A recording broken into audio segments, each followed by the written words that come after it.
बड़ी खबर हम आपको दिखा रहे हैं, जहां पर प्रत्यक्ष प्रणाली से होंगे मध्य प्रदेश के अब नगरीय निकाय चुनाव। जनता चुनेगी नगर निगम के मेयर, लेकिन नगर पालिका अध्यक्ष और नगर परिषद अध्यक्ष पार्षद चुनेंगे। गृह मंत्री नरोत्तम मिश्रा का यह बयान सामने आया है, जिसमें नगरीय निकाय चुनाव को लेकर मिश्रा का कहना है महापौर को प्रत्यक्ष प्रणाली से जनता चुनेगी और नगर पालिका अध्यक्ष और नगर परिषद अध्यक्ष पार्षद चुनेंगे। सरकार ने राजभवन भेजा संशोधित अध्यादेश।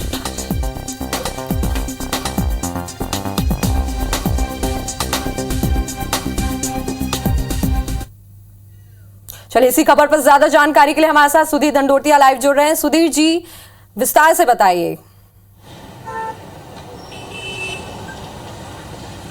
देखिए, बिल्कुल आईबीसी 24 की खबर पर मोहर लगी है। 2 दिन पहले आईबीसी 24 ने सबसे पहले अपने दर्शकों को बताया था कि मध्य प्रदेश के अंदर सरकार जो नया अध्यादेश लेकर आने वाली है, उसमें प्रत्यक्ष प्रणाली से महापौर के चुनाव कराए जाएंगे, यानी कि जनता जो है वो अपने महापौर को चुनेगी। हालांकि इस अध्यादेश में कल थोड़ा सा संशोधन देखने को मिला था, जिसके बाद में निकाय चुनाव के अंदर नगर पालिका और नगर परिषद के चुनाव पार्षदों से कराए जाने को लेकर भी संशोधन किया गया था और इस अध्यादेश को राजभवन पहुंचाया गया है। उसके बाद में आज मुख्यमंत्री शिवराज सिंह चौहान थोड़ी देर पहले राजभवन पहुंचे और इस समय में राजभवन के बाहर मौजूद है, जहां पर आप देखेंगे कि गहमा गहमी देखी जा सकती है और मुख्यमंत्री शिवराज सिंह चौहान अंदर मौजूद है, लिहाजा बाहर सुरक्षाकर्मी मौजूद है और थोड़ी देर बाद राज्यपाल से जब मुलाकात होगी तो उसके बाद में इस अध्यादेश को जल्द मंजूरी मिलने का आग्रह मुख्यमंत्री शिवराज सिंह चौहान के द्वारा किया जाएगा। यह कहना होगा कि मध्य प्रदेश के अंदर निकाय चुनाव का रास्ता जिस तरीके से साफ हुआ, उसके बाद में सरकार के सामने बड़े असमंजस की स्थिति थी कि मध्य प्रदेश में प्रत्यक्ष प्रणाली से चुनाव कराया जाए या फिर पार्षद ही जो है, जो 2020 का जो अध्यादेश था उसी के अनुसार पार्षद, महापौर और नगर पालिका अध्यक्ष का चुनाव करेंगे। पर लेकिन विधि विशेषज्ञों से रायशुमारी के बाद में नगरीय निकाय के जो अधिकारी थे, प्रशासन के जो अधिकारी थे, उनसे चर्चा के बाद में और बीजेपी के नेताओं की चर्चा के बाद में यह तय किया गया कि महापौर के चुनाव प्रत्यक्ष प्रणाली से ही कराना ज्यादा ठीक रहेगा। लिहाजा मध्य प्रदेश में जो अध्यादेश सरकार ने राजभवन के पास में भेजा है, उसके मुताबिक अब मध्य प्रदेश के में महापौर के चुनाव जनता चुनेगी, पर लेकिन पार्षदों का चुनाव जो है, माफ कीजिएगा, जो नगर पालिका और नगरीय निकाय नगर परिषद के जो अध्यक्ष है उनका चुनाव पार्षदों के द्वारा किया जाएगा। और इस खबर को सबसे पहले आईबीसी 24 ने अपने दर्शकों को दिखाया था। थोड़ी देर पहले सरकार के जो प्रवक्ता है नरोत्तम मिश्रा, उन्होंने भी एक बयान जारी किया है, जिसमें इस खबर पर मोहर लगती हुई दिखाई दी है। देखना होगा कि मुख्यमंत्री शिवराज सिंह चौहान की मुलाकात होती है, उसके बाद में राजभवन से कब तक इस अध्यादेश को मंजूरी मिलती है। इसके अलावा एक और महत्वपूर्ण मुद्दा मुख्यमंत्री शिवराज सिंह चौहान का राज्यपाल से मुलाकात को लेकर है। मध्य प्रदेश में 27 तारीख से, यानी कि कल से लेकर 29 तारीख तक राष्ट्रपति रामनाथ कोविंद मध्य प्रदेश के दौरे पर आने वाले हैं। लिहाजा उनके दौरों को लेकर भी राज्यपाल से चर्चा की जाएगी। पर लेकिन इस वक्त की सबसे बड़ी खबर, मुख्यमंत्री शिवराज सिंह चौहान राजभवन पहुंचे हैं। सरकार के द्वारा नगरीय निकाय को लेकर जो अध्यादेश दिया गया है उस पर चर्चा की जा रही है और यह माना जा रहा है कि मुख्यमंत्री के द्वारा जल्दी इस अध्यादेश को मंजूर कराने का आग्रह राज्यपाल से किया जाएगा, जिसके बाद संभावना यह जताई जा रही है कि आज शाम तक नए अध्यादेश को मंजूरी दे दी जाएगी, जिसके बाद में महापौर को चुनने का जनता के द्वारा जो रास्ता है वो पूरी तरीके से साफ हो जाएगा।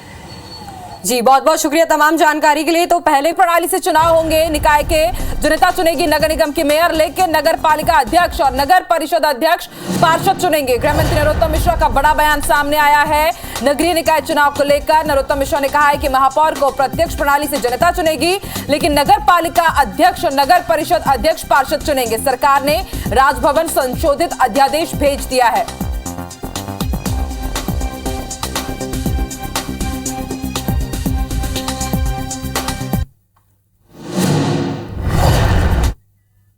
और ज्यादा जानकारी के लिए सीधे रुख कर लेते हैं भोपाल का। बात करेंगे हमारे सहयोगी सुधीर से। सुधीर, लगातार हम देख रहे थे कि मध्य प्रदेश में निकाय चुनाव प्रत्यक्ष प्रणाली से होंगे या अप्रत्यक्ष प्रणाली से होंगे, इसको लेकर के काफी असमंजस की स्थिति थी, लेकिन अब तस्वीर साफ हो चुकी है।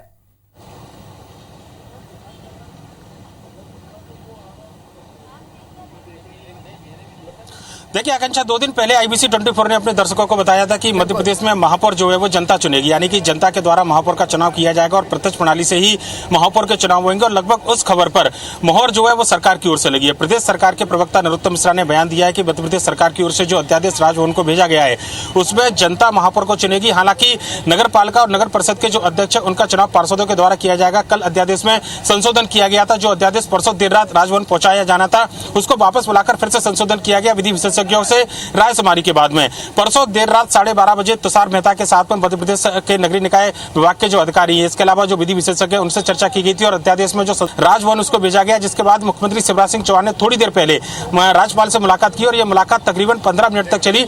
यह मुलाकात खत्म हो चुकी है और मुख्यमंत्री शिवराज सिंह चौहान वापस अपने निवास पर जा चुके हैं। तस्वीरें में राजभवन के बाहर से जरूर दिखाना चाहूंगा। यहाँ पर हलचल आप देख सकते हैं कि थोड़ी देर पहले मुख्यमंत्री जब यहाँ से गए थे तो ये माना जा रहा है कि जो नया अध्यादेश सरकार के द्वारा यहाँ पर दिया गया है, जिसमें प्रत्यक्ष प्रणाली से इसको जल्द से जल्द राज्यपाल मंजूर करे, ये आग्रह मुख्यमंत्री शिवराज सिंह चौहान के द्वारा इस मुलाकात में किया गया है राज्यपाल से। और ये माना जा रहा है कि राज्यपाल की मंजूरी के बाद में नगरीय निकाय का जो चुनाव का जो रास्ता है वो पूरी तरीके से साफ हो जाएगा और उसके बाद में किसी भी वक्त राज्य निर्वाचन आयोग के द्वारा चुनावों का ऐलान कर दिया जाएगा। राज्य में जो कहना चाहिए कि अधिसूचना है या जो चुनाव की जो तारीख है उसका ऐलान होने के बाद चाहेंगे कि आखिर ये फैसला क्यों लिया गया, क्योंकि पहले ये फैसला लेकर के आई थी कमलनाथ सरकार की अब अप्रत्यक्ष प्रणाली से होंगे, पार्षद ही चुनेंगे, महापौर और अध्यक्ष भी, लेकिन उसके बाद शिवराज सरकार ने उस टाइम इसका विरोध किया, फिर यू टर्न लिया, लेकिन अब ये डाइवर्टेड रास्ते में ही चला गया। प्रत्यक्ष और अप्रत्यक्ष दोनों ही रास्ता चुना जा रहा है। इसका सियासी समीकरण क्या है, इसके मायने क्या होंगे और उसका असर कितना होगा निकाय चुनाव पर? देखिए, मध्य प्रदेश में अगले साल विधानसभा के चुनाव है और उससे पहले अगर निकाय चुनाव में एक संदेश जाता है कि किसी तरह से अगर बीजेपी कोई सीट लूज करती है, क्योंकि मध्य प्रदेश में 16 नगर निगम पर इस समय बीजेपी का कब्जा है और बीजेपी 100% सीटों पर काबिज है, लिहाजा पूरे देश भर में जो मैसेज जाता है कि स्थानीय निकाय से लेकर केंद्र की सरकार तक बीजेपी की सरकार है और ऐसे में अगर यहाँ पर बीजेपी कोई सीट खोती है तो एक बड़ा नुकसान आने वाले विधानसभा चुनाव में बीजेपी को हो सकता है। बीजेपी के तमाम नेताओं ने बैठकर यह मंथन किया था कि अगर नगरीय निकाय के चुनाव में महापौर के चुनाव प्रत्यक्ष प्रणाली से नहीं कराए जाते हैं तो ऐसे में पार्षदों के खरीद फरोख्त की जो आशंका है वो सबसे ज्यादा होगी। लिहाजा अगर किसी निकाय को गंवाना पड़ा, क्योंकि पार्षदों के चुनाव में बड़े नेता प्रचार के लिए नहीं जा पाएंगे, अगर मुख्यमंत्री खुद महापौर के चुनाव में प्रचार के लिए जाते हैं, नगरपालिका अध्यक्ष के चुनाव के प्रचार के लिए जाते हैं, पर लेकिन पार्षद का अगर चुनाव होगा जिनमें से महापौर को चुना जाना है तो कम से कम पार्षद के चुनाव प्रचार में बड़े नेता अपनी भागीदारी नहीं निभा पाएंगे और उनका असर जो है वो जनता पर नहीं रहेगा, जिसका नुकसान बीजेपी को उठाना पड़ सकता है। लिहाजा जो संशोधन था उसमें ये बीच का रास्ता निकाला गया कि स्थानीय स्तर पर जो बीजेपी के नेता है अगर वो निर्दलीय भी चुनाव लड़ते हैं कांग्रेस के खिलाफ और पार्टी के सिंबल पर भी चुनाव लड़ते हैं तो ज्यादातर चुनाव लड़ने वालों की संख्या बीजेपी के नेताओं की रहेगी। ऐसे में बीजेपी के जो आप हमारे साथ बने रहिए। इस वक्त हमारे साथ चर्चा करने के लिए विभा पटेल जी जुड़ चुकी हैं, कांग्रेस की ही तरफ से पूर्व महापौर रही हैं। विभा जी, एक संशोधित अध्यादेश भेजा गया है, इसकी खबर आपको भी होगी कि अब जनता ही नगर निगम के मेयर चुनेगी, लेकिन जो अध्यक्ष पद होंगे नगर पालिका के और परिषद के अब वो पार्षद चुनेंगे। आप भी महापौर रही हैं, किस तरह से आप इस फैसले को देखती हैं, क्या प्रतिक्रिया आपकी?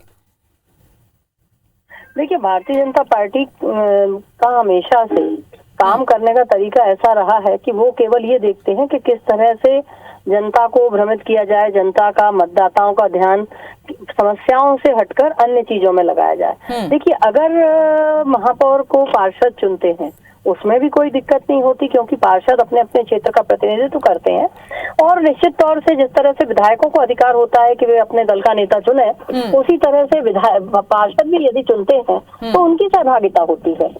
भारतीय जनता पार्टी ने लेकिन फायदा देखते हुए वो हमेशा ये प्रयास करते हैं कि वार्डों में इनकी स्थिति ठीक है नहीं, इनके पार्षदों ने काम ढंग से किया नहीं है और इसलिए इनको बहुत अधिक दिक्कतें चुनाव में होने वाली हैं, इसीलिए ये इस तरह का काम कर रहे हैं। केवल और केवल प्रक्रिया में कभी आरक्षण निरस्त कराया, इन्होंने पहले प्रयास किया कि पिछड़े वर्गों का आरक्षण निरस्त करा दिया जाए, लेकिन हम तो सुप्रीम कोर्ट को धन्यवाद देना चाहते हैं कि उन्होंने न केवल पिछड़े वर्गों की आवाज को समझा बल्कि उनकी अधिकारिता को पहचानते हुए उन्हें पुनः अधिकार देने का काम किया। लेकिन कहीं ना कहीं इसमें भी पिछड़े वर्गों के अधिकारों का हनन हुआ है और जो अधिकार माननीय कमलनाथ जी ने उन्हें दिया था 27% आरक्षण देके, उसको आज भारतीय जनता पार्टी के नेता आरक्षण के मुद्दे पर हम अलग से चर्चा जरूर करेंगे, लेकिन अभी बातचीत यहाँ पर मेयर और उसके साथ जो अध्यक्षों को लेकर के हो रही है वो हो रही है। बने रहिए हमारे साथ। आलोक शर्मा जी भी हमारे साथ जुड़ गए हैं, पूर्व महापौर ये भी रहे बीजेपी की तरफ से।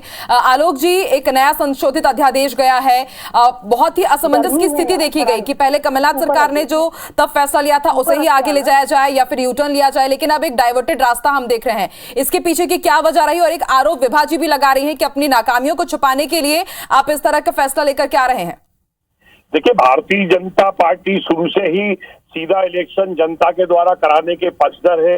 भारतीय जनता पार्टी ने हमेशा कहा है कि महापौर का जो चुनाव है जनता के द्वारा ही होना चाहिए और स्पष्ट होना चाहिए और अप्रत्यक्ष रूप से नहीं होना चाहिए। हम लोग शुरू से ही प्रत्यक्ष चुनाव प्रणाली के पक्षधर रहे हैं, क्योंकि लोकतांत्रिक व्यवस्था में जनता को ही अपना पार्षद चुनती है। वो उसको दो राइट है वोट का, एक वोट वो पार्षद के लिए दे, दूसरा वोट वो अपना महापौर के लिए दे, तभी तक जाकर। और देखिए कि जो देश के अंदर तत्कालीन पूर्व प्रधानमंत्री राजीव गांधी जी के समय 74 अमेंडमेंट हुआ था, सबसे ज्यादा अगर उसका पालन अगर देश के अंदर प्रदेश में किसी स्टेट में हो रहा है तो मध्य प्रदेश के अंदर भारतीय जनता पार्टी की शिवराज सिंह चौहान की सरकार कर रही है।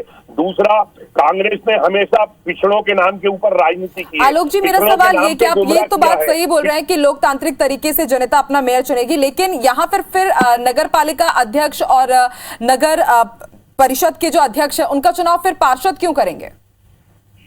हेलो, अभी देखिए, अभी जो प्रस्ताव गया है, मैं अभी भोपाल से बाहर हूँ, पूरा प्रस्ताव पढ़ने के बाद ही मैं उसके ऊपर बोलूंगा। देखिए, कुल मिलाकर पार्षद जो होते हैं, हम भी पार्षद रहे हैं नगर निगम भोपाल में, मेरे 2 कार्यकाल रहे, 10 साल तक हम पार्षद रहे हैं। और ठीक है, पार्षद का अपना एक विजन होता है। जो शहर का विभाजी रही है वो भी शहर की महापौर रही है, महापौर का एक अपना विजन होता है। तो कुल मिलाकर अभी तक जो चुनाव नहीं हुए हैं और इसका कहीं ना कहीं इसकी जिम्मेदार कांग्रेस पार्टी है, कांग्रेस की कमलनाथ सरकार है, इनकी सरकार रही। इन्होंने सारे विकास के कामों को अवरुद्ध किया, विकास के काम नहीं होने दिए हैं। और कहीं ना कहीं आज ओबीसी के नाम के ऊपर कांग्रेस की कमलनाथ सरकार और ये दिग्विजय सिंह और कांग्रेस पार्टी के नेता ही इसको उलझाते रहे। सुप्रीम कोर्ट का आदेश आया, आदेश का हमने स्वागत किया और सबको स्वागत करना चाहिए। और कुल मिलाकर जल्दी से जल्दी चुनाव होंगे, इलेक्टेड बॉडी। बिल्कुल सर, अब कभी भी अधिसूचना जारी कर दी जाएगी, कभी भी बिगुल फूंक दिया जाएगा नगर पंचायत और नगर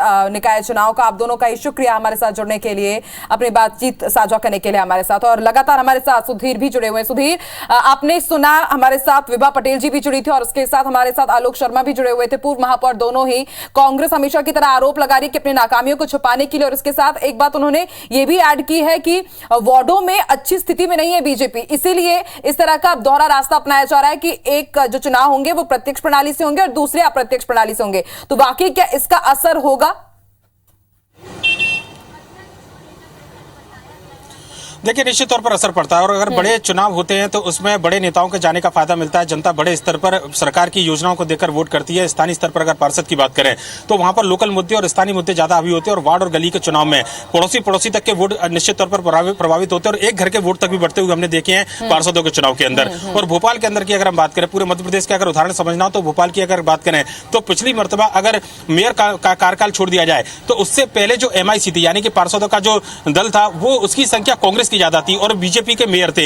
यानी कि कह सकते हैं अगर पार्षदों के द्वारा चुनाव होते तो बीजेपी की सरकार रहते हुए पिछले 2 मर्तबा भी, विभा पटेल जिसके बाद रही, उसके बाद कृष्णा कौर जब रही, तो MIC जो हुआ करती थी वो कांग्रेस के पार्षदों की हुआ करती थी। लिहाजा अगर पार्षद चुनाव करते तो उस समय कांग्रेस का भी मेयर हुआ करता था अगर प्रत्यक्ष प्रणाली से चुनाव नहीं होते। बीजेपी के नेताओं ने तमाम इन बातों का ध्यान रखा है। इसके अलावा खरीद फरोख्त पार्षदों की निश्चित तौर पर बढ़ती है। पार्षदों की जो कहना चाहिए कि चुनाव के बाद में कहा जाता है कि अगर मेयर के चुनाव इनडायरेक्ट कराए जाते तो पार्षदों को यह आशंका बनी रहती कि उनको भी घेराबंदी करके रखना पड़ता और खरीद फरोख्त की आशंका के चलते अगर पार्षद टूटते तो कहीं ना कहीं एक बड़ा नुकसान उठाना पड़ता और एक मैसेज जाता कि स्थानीय स्तर पर प्रदेश के अंदर, केंद्र के अंदर सरकार रहते हुए भी अगर स्थानीय स्तर पर मेयर के चुनाव बीजेपी हार रही है, यानी कि जनता के बीच में जनाधार खो रही है। इन तमाम बिंदुओं पर गहरा विचार मंथन किया गया और जनता के द्वारा चुनाव हो बड़े लेवल पर, कम से कम यह सहमति बनाने की कोशिश की गई, जिसके बाद में अध्यादेश में संशोधन किया गया। अध्यादेश शुरुआत में यह लाया जाना था कि प्रत्यक्ष प्रणाली से पूरे निकाय के चुनाव किए जाए, पर कुछ तकनीकी खामी, विधि विशेषज्ञों से चर्चा के बाद में स्थानीय नेताओं की कुछ राय सुमारी थी। कई विधायक, कई मंत्री ये नहीं चाहते थे कि चुनाव डायरेक्ट प्रणाली से हो। इसका भी ध्यान रखते हुए समझा सकता है, एक नहीं कई फैक्टर्स ने यहां पर काम किया है, तभी उसके बाद ये बड़ा फैसला लिया गया। अब इस फैसले का, इन फैक्टर्स का कितना असर होगा चुनाव में, ये भी जल्द ही साफ हो जाएगा। शुक्रिया पूरी जानकारी देने के लिए सुधीर। और इस मामले पर गृह मंत्री नरोत्तम मिश्रा ने क्या कुछ कहा है, आइए आपको वो भी सुनवाते हैं। अध्यादेश महामहिम राज्यपाल के यहाँ चला गया है। नगर निगम के चुनाव सीधे होंगे, नगर पालिका और नगर पंचायतों के चुनाव पार्षदों के द्वारा होंगे। सर, सतना में जवाहरलाल नेहरू